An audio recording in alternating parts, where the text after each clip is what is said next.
يا لها من قصة خيالية لأبعد الحدود، لكن انتظر، يمكن أن يكمن الخيال في الحقيقة أحياناً ليصل إلى ما وراء العقول.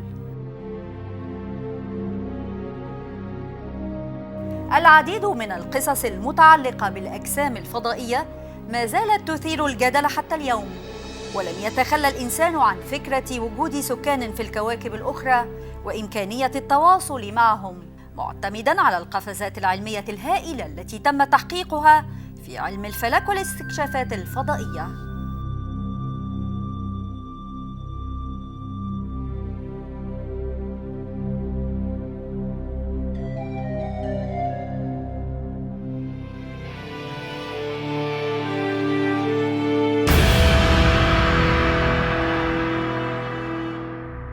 الكائنات الفضائية والحياة في المجرات الأخرى من الأمور التي تشغل بال الكثيرين من البشر حول العالم، منهم الكثير من العلماء المؤمنين بوجود حياة على الكواكب الأخرى. وعلى مر العصور المختلفة تم تداول أكثر من قصة عن ظهور كائنات فضائية على سطح الأرض، سأتناول أبرزها على مدى الحلقة.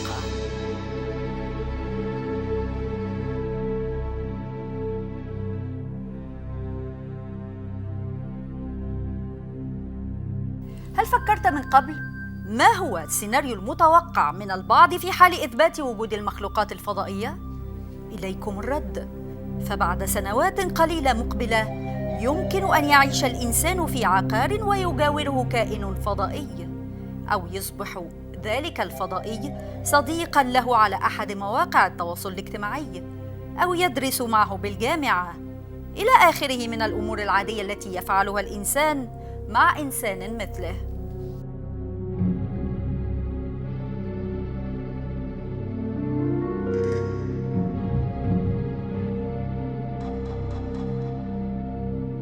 أو على النقيض من ذلك يمكن أن تنشب صراعات وحروب ضد تلك الكائنات، وما بين الصراع والتعايش هناك احتمالات عديدة أمام الحقيقة الجديدة التي تؤكد أن الكائنات الفضائية ستزاحمنا الحياة على كوكب الأرض. تلك الكلمات التي استمعتم إليها سطرها الخيال، لأنه الوحيد القادر على استيعاب وتصور ما أفصح عنه العلماء مؤخراً بشأن هبوط بعض الكائنات الفضائية الذكية إلى كوكب الأرض.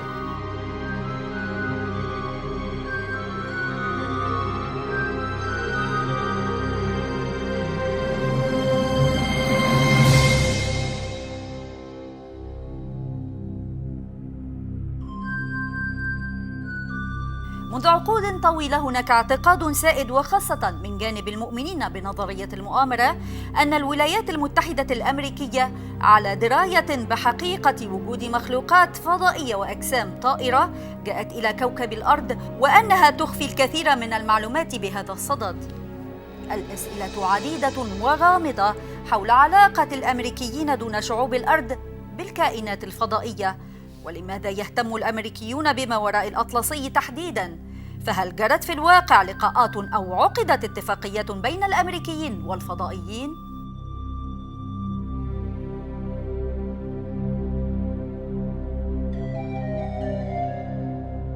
الأسئلة مثيرة للتفكير وللخوف كذلك، وبخاصة في ظل تحذيرات سابقة من أن أي محاولة للتواصل مع كائنات فضائية هو أمر قد يعرض الجنس البشري للفناء.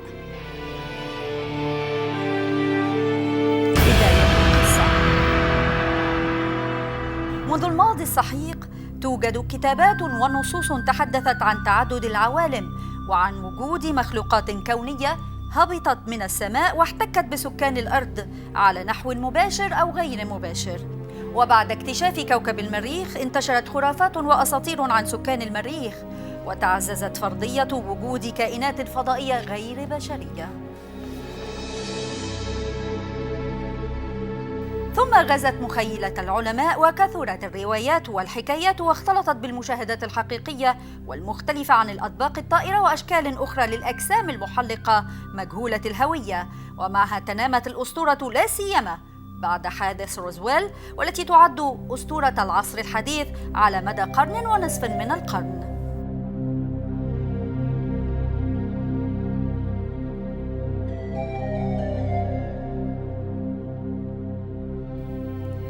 من أين جاءت فرضية وجود الكائنات الفضائية؟ بدأت القصة عام 1947 عند سقوط أطباق طائرة من السماء وتحطمها، ولم يعرف البشر لها مصدراً على الأرض، وقد وجدوا فيها أناساً غريبة أشكالهم لا يشبهون أي عرق من أعراق البشر المعروفة على سطح الأرض، فقالوا إنها من الفضاء لأنها سقطت عليهم من السماء، ولم يعرفوا أي مصدر لهذه الكائنات ولا لأطباقهم على سطح الأرض. حدث ذلك بعد عاصفة رعدية، وتم تجميع الحطام الغريب الذي عثر عليه في شمال غرب روزويل، والذي وصف فيها طبقاً طائراً وأنه موجود بحوزة الجيش. ومع ذلك ظهر تقرير صحفي في اليوم التالي جاء فيه أن الجسم الذي عثر عليه كان بالوناً لاختبار الطقس. علق الموقع الرسمي لمدينة روزويل على تلك الواقعة بأنها أفضل حادثة اختفاء معلومات موثقة حتى الآن. لم ينتهي أمر روزويل وحادثها الشهير عند هذا الحد، ففي عام 1995 ظهر فيديو غريب لعملية تشريح يجريها الأطباء لكائن غريب الشكل. قيل إنه أحد الكائنات التي كانت على متن الطبق الطائر الذي سقط في روزويل، وأن هذا الفيديو تم تسريبه من سجلات المخابرات المركزية الأمريكية. وبالطبع تم الرد على الأمر بأن الفيديو ملفقاً، ما دعا قيام خبراء الخدع السينمائية وأطباء شرعيين بفحص الفيلم فحصاً دقيقاً قبل أن يتوصلوا إلى أن مادته الخام هي المستخدمة في فترة الأربعينيات وقت وقوع الحادث، وأن الكائن الذي تم تشريحه لا ينتمي للبشر بالفعل. بالطبع أثار تقرير الخبراء عن فيديو تشريح الكائن الفضائي ذهول المجتمع الأمريكي، وأعاد للأذهان كل ما أثير عن حادثة روزويل، ما دفع الرئيس الأمريكي وقتها بيل كلينتون إلى الحديث للشعب الأمريكي. قال مازحاً إنه لا يعلم عن سقوط أي سفن فضائية في مدينة روزويل، وأنه لو كان الحادث وقع بالفعل واحتفظت القوات الجوية وقتها بجثث الفضائيين فإنهم لم يخبروه.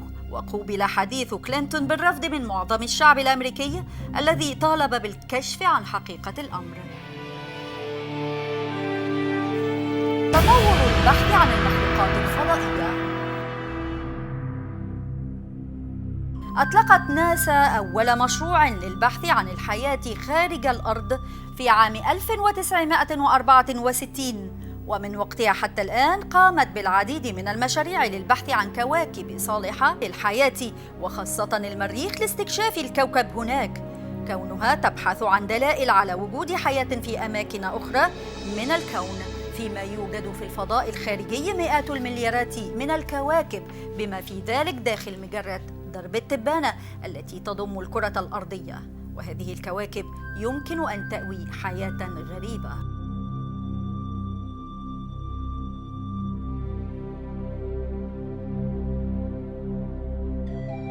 وتعددت الآراء حول تلك الأخبار المتداولة بين الساخرة والمؤيدة للفكرة. كل هذا يتزامن مع اعتراف البنتاغون الأمريكي بإنشاء وحدة لملاحقة تلك الأجسام الغريبة التي تحلق حول الأرض والتعرف على حقيقتها ومدى خطورتها. وخرج علماء وكالة الفضاء الأمريكية ناسا بتصريحات غريبة حول الكائنات الفضائية، مدعين أنها لن تغزو الأرض قريباً، ولكن جولاتها حول الأرض قد تكون لأسباب سلمية. لكن من أين عرفت ناسا وعلماؤها النية الحقيقية للكائنات الفضائية؟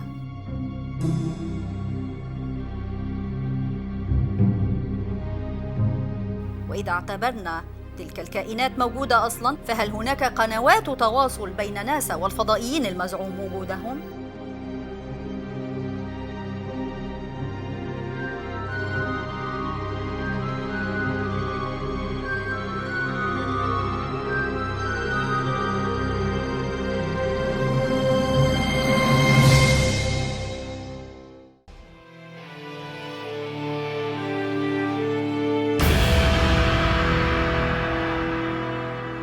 لماذا لم نكتشف أي كائنات فضائية بعد؟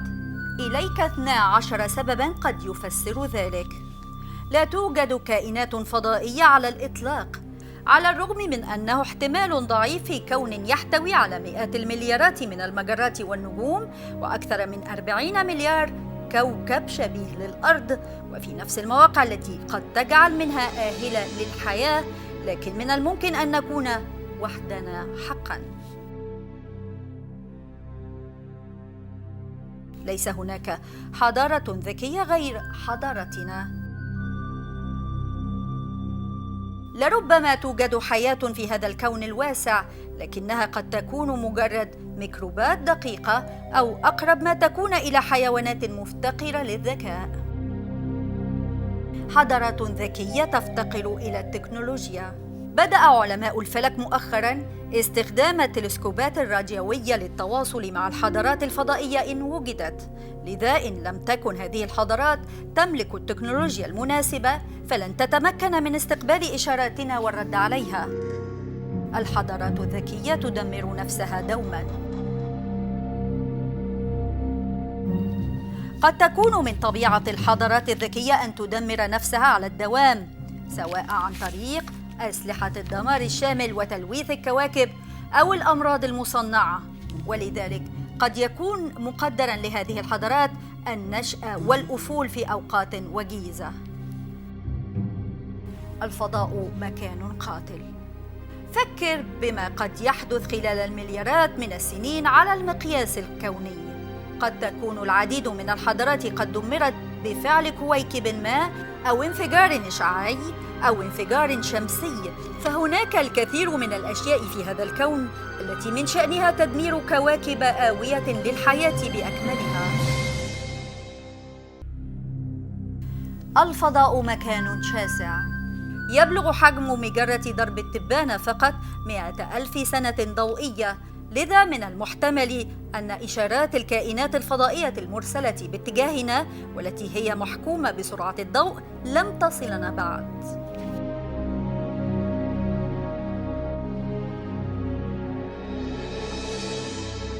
لم نبدأ البحث عن حياة في الكون إلا منذ وقت قصير. لم تمر سوى 80 عاماً منذ بدء استخدام التلسكوبات الراديوية الإذاعية، كما أننا لم نبدأ بالبحث عن حياة في الفضاء بطريقة مكثفة إلا منذ 60 عاماً فقط، وهي مدة قصيرة جداً.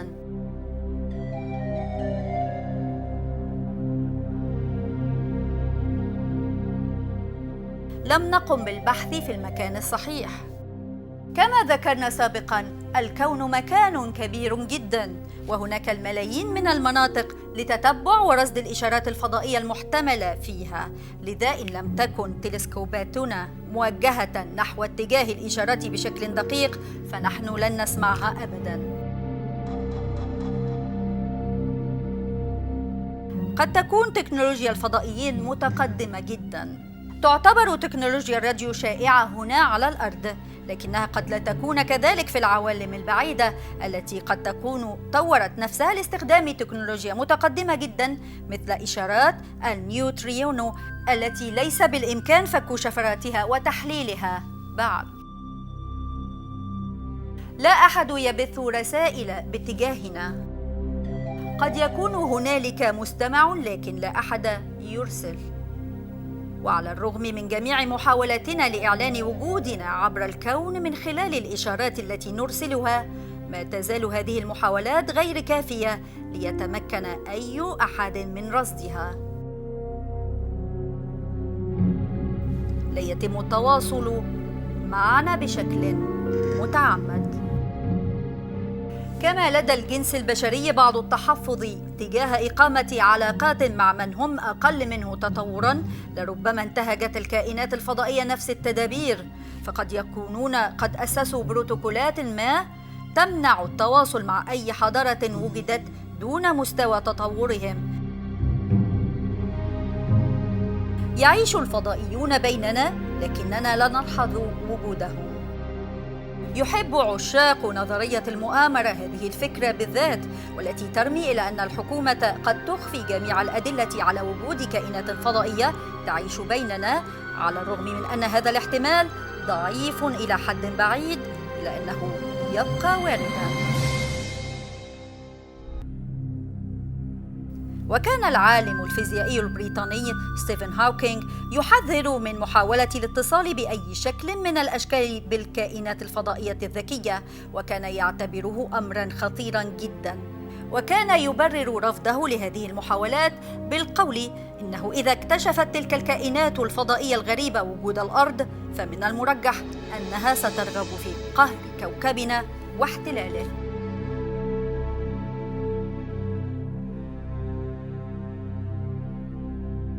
لماذا بات الحديث عن تلك المنطقة هاجس هؤلاء الذين يروجون لنظرية المؤامرة التي تتردد مزاعم تدبيرها لسكان الأرض، وأن الهدف منها هو التخلص من مليارات البشر بحجة أنهم يمثلون من وجهة نظر جهة غامضة تدير من الظل شؤون الكوكب خطراً جسيماً على بقاء الأرض نفسها على خارطة الكون؟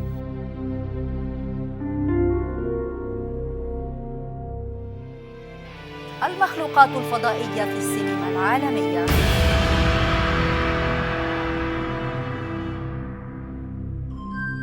كانت فكرة المخلوقات الفضائية تأتي من أفلام الخيال العلمي التي كانت تصورها بأنها لها تكنولوجيا تفوق تكنولوجيا البشر، كما يعتقد أن كوكب المريخ قد توجد فيه حضارات متقدمة، كما كانت سينما الخيال العلمي تصور الفضائيين يسكنون جوارنا في القمر. لكن مع أول هبوط حققه الإنسان على القمر تغيرت الآراء تماماً، فوجدوا أن القمر مجرد كتلة صخرية تدور حول كوكب الأرض، أي لا توجد فيه حياة. هل وجود هذه الكائنات يهدد البشرية؟ وفي ظل تساؤلات الجميع حول هل يوجد كائنات فضائية وأين هي، فإن عملاق التكنولوجيا إيلون ماسك يقول دائماً إنه لا يوجد حتى الآن أي مؤشر لوجود كائنات فضائية في المنطقة 51 الغامضة التي يشك فيها الكثيرون، وفيما قد يوجد بداخلها من أسرار فضائية. وكشف إيلون ماسك عن تفاصيل جديدة حول الحياة خارج كوكب الأرض، وقال ماسك: على حد علمنا نحن الحياة الوحيدة الموجودة هنا.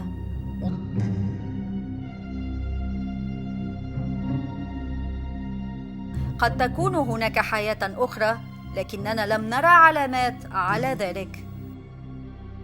وبما أن هناك خططاً واضحة لإرسال البشر إلى سطح المريخ، فيتساءل الكثيرون حول وجود حياة ذكية خارج كوكب الأرض. وكان رد إيلون ماسك أنه لم يرى أي علامة أو دليل على وجود الكائنات الفضائية.